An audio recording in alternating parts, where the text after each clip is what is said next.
أعوذ بالله من الشيطان الرجيم. بسم الله الرحمن الرحيم.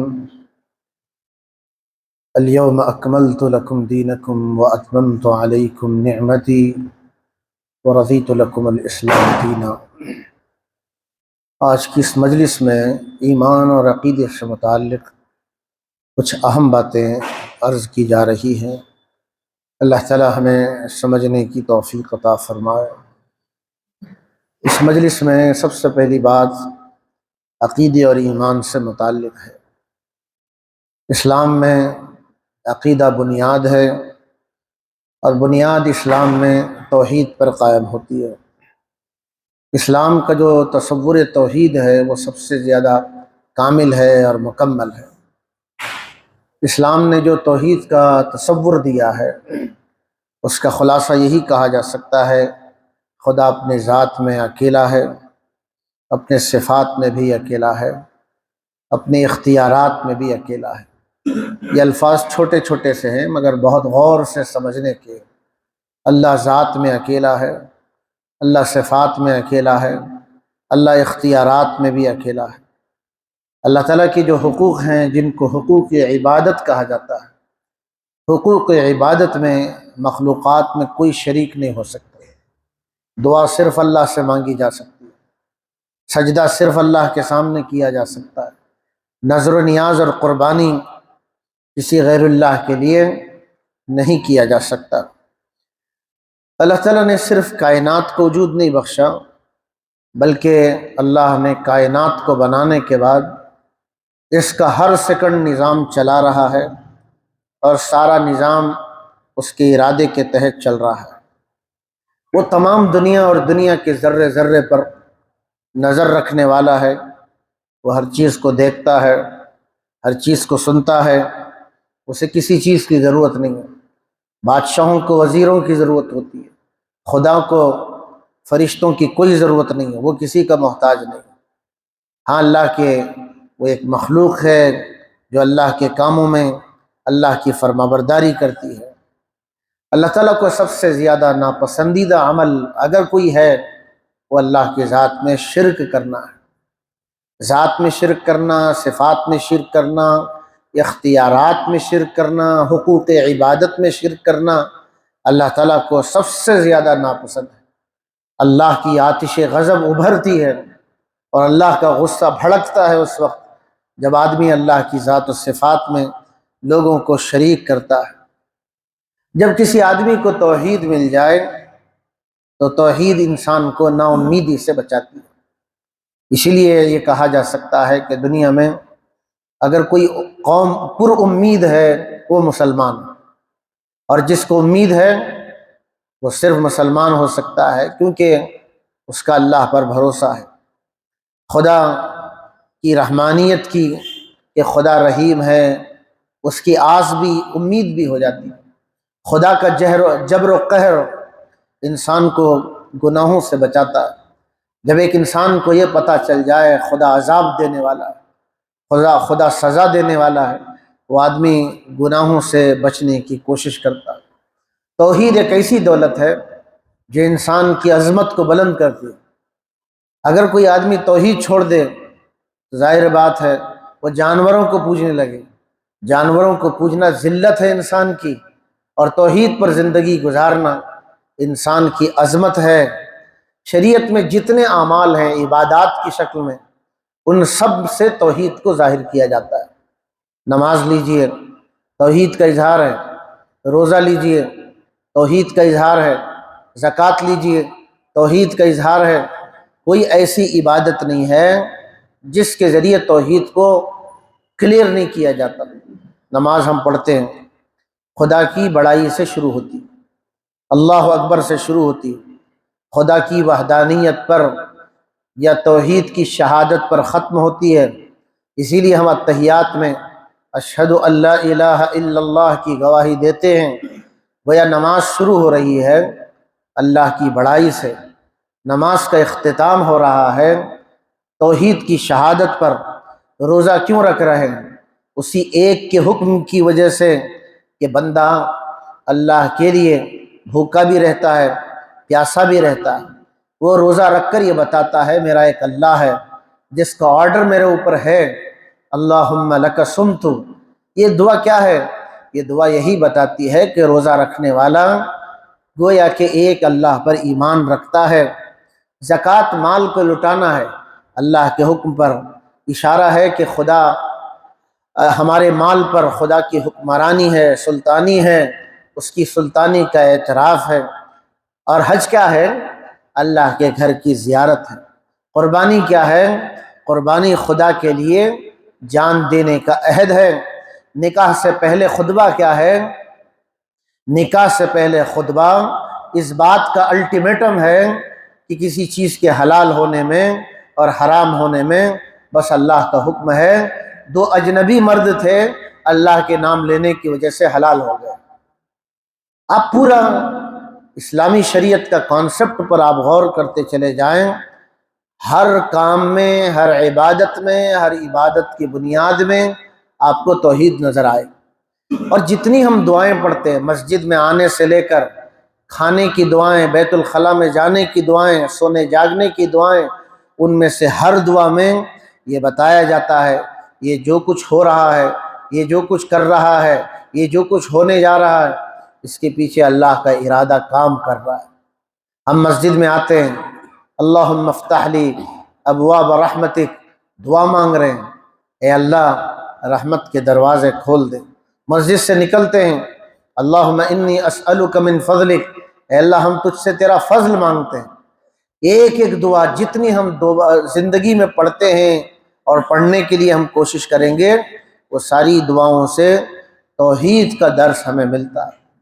اس لیے یاد رکھیں، ایمان اور عقیدے میں سب سے بنیادی چیز اللہ کے ساتھ سچا صحیح عقیدہ ہے۔ جو مسلمان توحید پر زندگی گزار رہے ہیں وہ دنیا کے خوش نصیب ترین لوگ ہیں، اور جو لوگ توحید پر نہیں زندگی گزار رہے ہیں وہ مجبور ہیں قبروں کے سامنے جھکنے پر، درختوں کے سامنے ماتھا ٹیکنے پر، پتھروں کے سامنے ہاتھ پھیلانے پر۔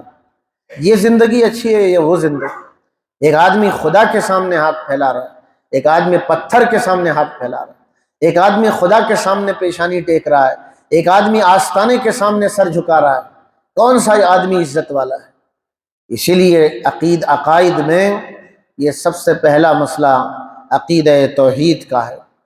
اسی لیے عقائد میں مسئلہ توحید میں یہ بات داخل ہے کہ غیب کا علم، غیب کی خبریں، آنے والے فیوچر کے بارے میں صحیح خبر صرف اللہ کے پاس ہوتی ہے۔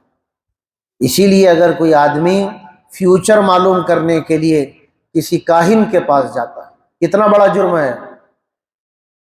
فیوچر کا علم صرف اللہ کے پاس ہے، کسی جھوٹے بابا کے پاس نہیں، کسی دھوکے باز پیر کے پاس نہیں ہے، اور کسی پنڈت اور جوتشی کے پاس نہیں ہے، اور سڑک پر بیٹھ کر، سڑک کے کنارے پر بیٹھ کر تماشا دکھانے والے کو خود اسے اس کی تقدیر کا پتہ نہیں۔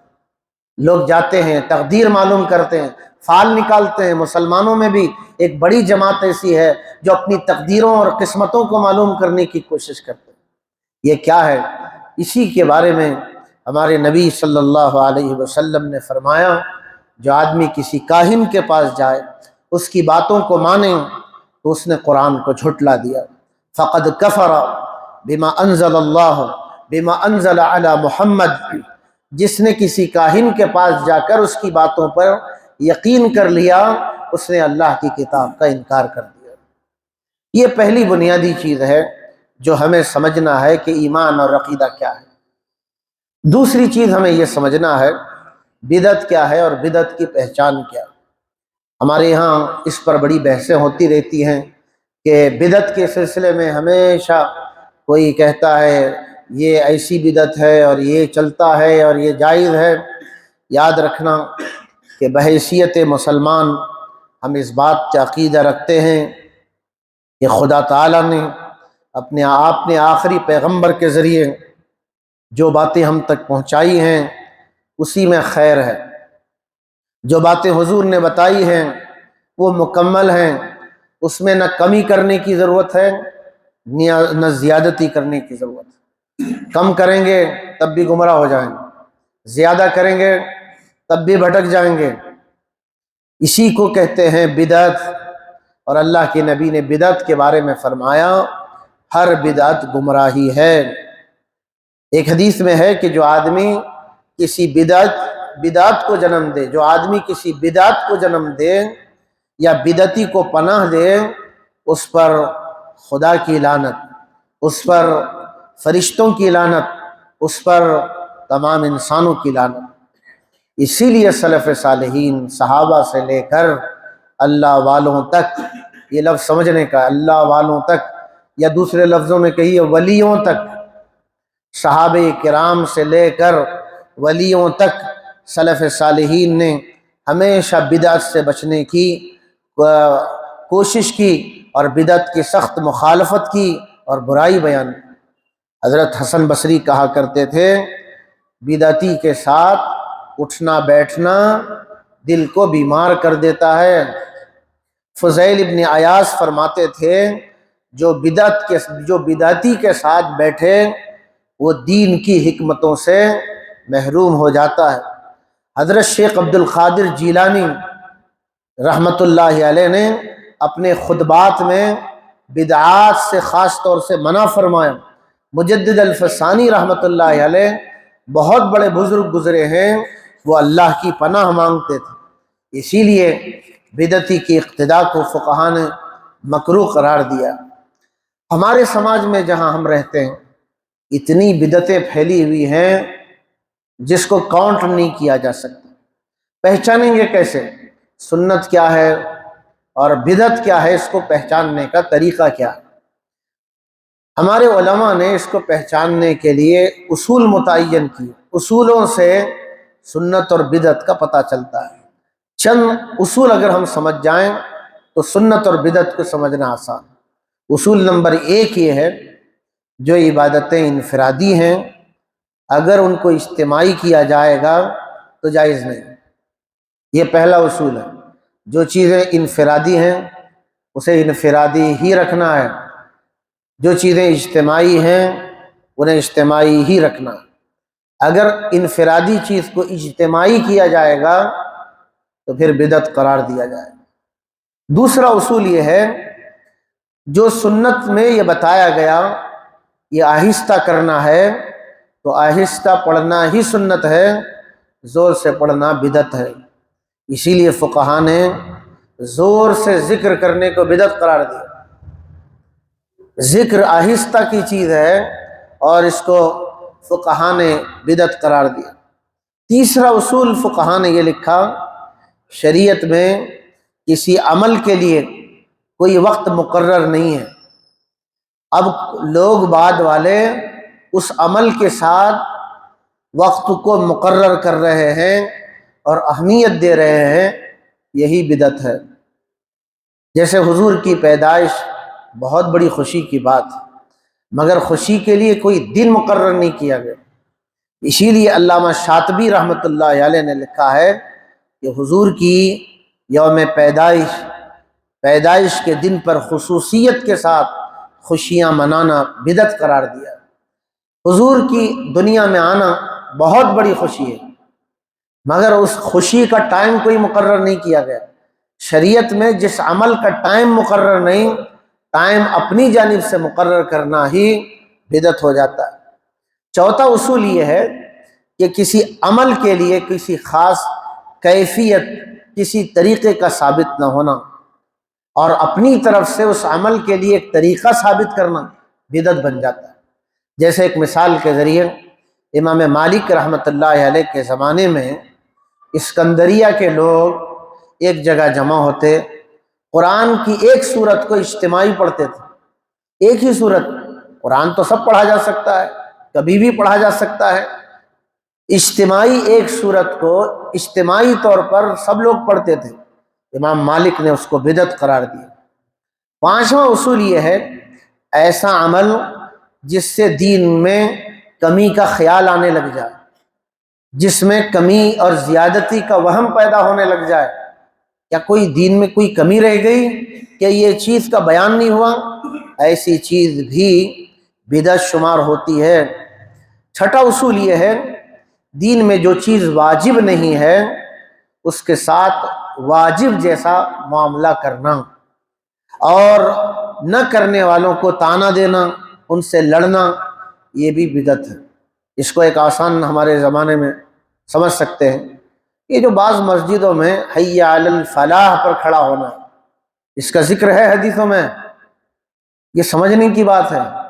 حی علی الفلاح یعنی جب اقامت پڑھی جاتی ہے تو بعض مسجدوں میں آپ نے دیکھا ہوگا کہ قد قامت الصلاح پر وہ کھڑے ہوتے ہیں، اور جو اس کے پہلے کھڑے ہو جائے اسے طعنہ دیتے ہیں، اسے گھورتے ہیں، اسے برا بھلا کہتے ہیں۔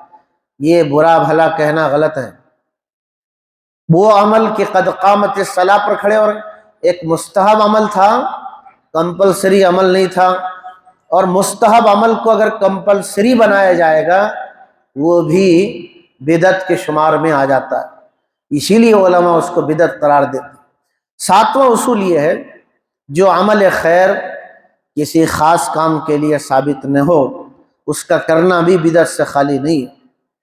یعنی ایک عمل کے ساتھ وہ عمل ثابت ہی نہیں، مثال کے طور پر عیدین کی نماز میں اذان نہیں ہے، اقامت بھی نہیں ہے۔ ایک زمانہ ایسا بھی آیا کہ مسلمانوں کا حکمراں ہشام ابن عبد الملک نے عیدین کی نماز کے لیے اذان شروع کرا دی، جیسے 5 نمازوں کے لیے اذان، ویسے اس نے عیدین کے لیے بھی اذان اور اقامت کا سلسلہ شروع کیا۔ علماء نے اس کو بدعت قرار دیا کہ یہ تو ہمارے نبی سے ثابت نہیں ہے، چونکہ اچھا عمل ہے، اذان دینا اچھا عمل ہے، مگر عید کی نماز کے ساتھ اسے جوڑا نہیں گیا، دوسری نمازوں کے ساتھ جوڑا گیا۔ اسی طرح 8ویں چیز یہ ہے کہ غیر مسلموں کے طریقوں کو اپنانا۔ غیر مسلموں کے طریقے سے مراد اگر کوئی خاص رنگ کا لباس کچھ خاص قومیں پہنتی ہیں اور رواج ہے کہ اس کے پہننے کی وجہ سے ہم بھی ان کے جیسے لگ سکتے ہیں، تو ایسا طریقہ اختیار کرنے کو بھی فقہاء نے بدعت قرار دیا ہے، اس سے بچنے کی ضرورت ہے۔ بہرحال 2 باتیں آج کے درس میں سامنے آئی، پہلی تو ایمان اور عقیدے کے متعلق جو اللہ سے متعلق، اور دوسرا بدعت سے متعلق ہے، اور ہمیں یہ اچھی طرح سمجھنا ہے، بدعت وہ چیز ہے جو دین میں زیادہ کیا جائے۔ ہر وہ چیز، چاہے آپ اس بدعت کو بدعت حسنہ کہیں یا بدعت سیئہ کہیں، جائز نہیں ہوتی۔ بعض لوگ کہتے ہیں یہ بدعت حسنہ ہے، یعنی اچھی بدعت ہے۔ اسلام میں ایسی کوئی چیز نہیں ہے کہ یہ اچھی بدعت ہے اور یہ بری بدعت ہے۔ ہمارے نبی نے تو صاف کہہ دیا، کل بدعت ضلالہ، ہر بدعت گمراہی ہے، وکل محدثۃ بدعہ، ہر نئی چیز بدعت ہے، وکل بدعت ضلالہ، ہر بدعت گمراہی ہے۔ ہمیں یہ چاہیے کہ ہم ایمان اور صحیح عقیدے کے مطابق زندگی گزاریں، سنت کو اپنائیں اور بدعت سے اپنی حفاظت کریں۔ اللہ تعالیٰ عمل کی توفیق عطا فرمائے۔ اللہم لک الحمد ولک الشکر، اللہم صلی علی سیدنا محمد وعلی آل سیدنا محمد وبارک وسلم۔ اللہم انت السلام ومنک السلام، تبارکت ربنا وتعالیت یا ذا الجلال والاکرام۔ صلی اللہ تعالی علی خیر خلقہ محمد وعلی آلہ وصحبہ اجمعین، والحمد للہ رب